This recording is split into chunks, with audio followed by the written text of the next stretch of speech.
I overheard my boyfriend saying that he was disgusted and was just forced to be with me, but he lost his mind when I left him. My boyfriend and I have been together for 8 years. We were friends for 2 years before we started dating. This was because I was too scared to make a move and he was in love with one of our mutual friends. After she got a boyfriend, he moved on to like me, and we have been dating ever since. Last Saturday was his birthday, and he told me he had never been thrown a surprise birthday party and would like to experience one. I worked all week before Saturday, his birthday, planning and inviting people, getting reservations, and buying a cake. I asked his best friend to hang out with him for most of the day so that I could set up and get everyone to get here and hide for the surprise. The birthday party was a success, and he smiled the whole time. However, he had snuck off with his best friend somewhere, and I wanted to find him so we could sing happy birthday and cut the cake. As I was walking down the hallway, I heard him and his friend talking, so I kept walking towards their voices. I heard him tell his friend he should have kept trying with our mutual friend. He told him he should have been the man engaged to her, not her now fiancé. He said that he hated waking up to me and wished our mutual friend was the one who threw him his first surprise party. He said that he felt disgusted every time he had to kiss me or hold me because he knew that our mutual friend should be in his arms instead. He said he felt stuck in our relationship and would have to marry me. He told me our mutual friend was better than me in looks from head to toe.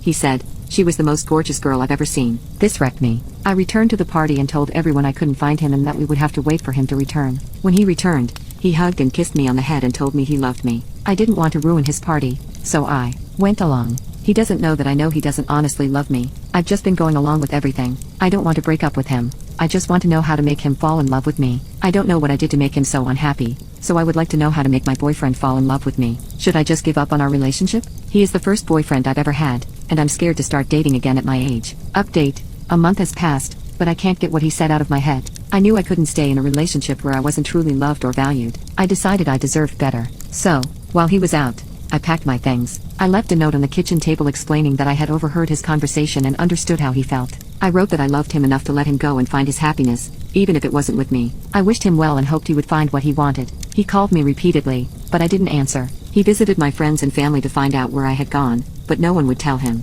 Weeks turned into months, and I focused on healing. I poured my energy into my passions and spent time with supportive friends and family. I did everything I couldn't do while trying to be his best girlfriend. I started to enjoy life again. One day, I attended a mutual friend's birthday party. I noticed him in the corner of the room, his eyes following my every move. He tried to talk to me, but I immediately went home. After the party, I noticed him more often at the coffee shop I frequented, near my workplace, and even outside my apartment. It became clear he was watching me, trying to find a way to talk to me. Finally, one evening, he approached me outside my building. He tried to apologize, to tell me he had realized how much he loved me. He seemed desperate. I remained distant and polite, telling him I had moved on and was focused on myself and my happiness. His presence felt suffocating, and I quickly ended the conversation. As the days passed, I took steps to protect myself. I changed my routines, informed my friends and family, and even considered moving to a new place. While walking in the park one afternoon, I saw him again. I firmly told him to leave me alone and that if he continued to stalk me, I would take legal action. He looked taken aback,